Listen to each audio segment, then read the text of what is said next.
Life of Arab में आपको सऊदीया और मिडल ईस्ट से मुतल्लिक तमाम तरह की अपडेट्स और हर तरह की ताज़ी खबर मिलती है।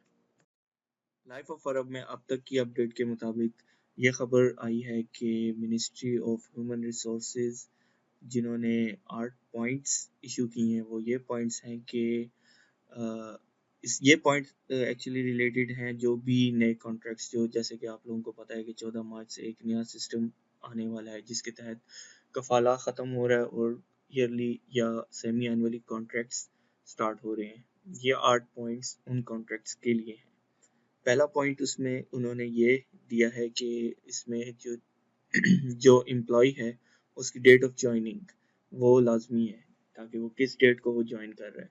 और दूसरा पॉइंट है जिसमें उसकी सैलरी और बेनिफिट और अलाउंसेस वगैरह सब कुछ, जिसमें उसका इकामा वगैरह भी आ जाता है, ये सब उसमें दिए गए हैं। तीसरा पॉइंट जो है उसमें उनकी नेशनैलिटी और उनका नाम। और चौथा पॉइंट वर्कर जो है उसका रेजिडेंस एड्रेस, जो कि नेशनल एड्रेस भी होता है, वो मेंशन करना ज़रूरी है। और पांचवा पॉइंट जो है उसमें duration of the contract if it is fixed, यानी ये कि उसकी उसकी क्या मुद्दत है, उसकी मुद्दत 1 साल है या 6 महीने है। छठा पॉइंट ये है कि उसकी आइडेंटिटी, जो आपका एम्प्लॉय है उसकी आइडेंटिटी, जैसे कि उसका इकामा या पासपोर्ट या जो भी डॉक्यूमेंट्स हैं। सातवां पॉइंट उसमें ये दिया गया है कि उसमें जो एम्प्लॉयर है, जैसे कि जो कंपनी है, कंपनी का ऑनर जो है, उसका नाम और उसकी लोकेशन, उसका भी नेशनल एड्रेस उसमें मेंशन करना ज़रूरी है। और आठवां पॉइंट जो है type and location of work, जो कि काम की नौइयत, काम किस तरह का है और उसकी क्या लोकेशन है।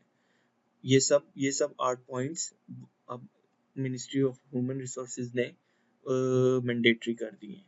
इसका मतलब ये कि ये पॉइंट ज़रूरी है, और अगर कोई भी इन 8 पॉइंट्स में से एक पॉइंट को छोड़ देगा या उसको पूरा नहीं करेगा तो उनके अगेंस्ट कार्रवाई होगी। और उसमें एक और बात भी मेंशन की गई है कि आपका प्रोबेशनरी पीरियड 90 डेज से ज़्यादा नहीं होना चाहिए। इसका मतलब ये है कि प्रोबेशनरी पीरियड में आप अपनी ट्रेनिंग वगैरह, आपको चेक किया जाएगा, आपकी असेसमेंट होगी, वो टाइम 90 डेज से ज़्यादा नहीं हो सकता। लेकिन फिर भी वो पॉइंट, उसमें उन्होंने एक और अमेंडमेंट भी की है, एक एडिशन किया है, और वो एडिशन ये है कि इसमें इस चीज़ की परमिशन है कि ये पॉइंट, ये जो 90 डेज हैं, ये 180 डेज तक एक्सीड हो सकते हैं प्रोबेशनरी पीरियड के, जिसमें आपका टेस्ट ट्रायल पीरियड हो सकता है, या तो आप इसको ये भी कह सकते हैं कि ये आपका ट्रेनिंग पीरियड है। और इसमें इसमें ये भी उन्होंने मेंशन किया है कि ईद उल फितर और ईद उल अजहा और सिक लीव इसमें इंक्लूड नहीं होंगी। और ये आज अब तक की जो खबर थी वो ये खबर थी। और अगर आपको ये वीडियो अच्छी लगी है तो आप लाइक करें, चैनल को सब्सक्राइब करें और बेल आइकन को दबाएं ताकि आप इसमें हर तरह की नोटिफिकेशंस हासिल कर सकें।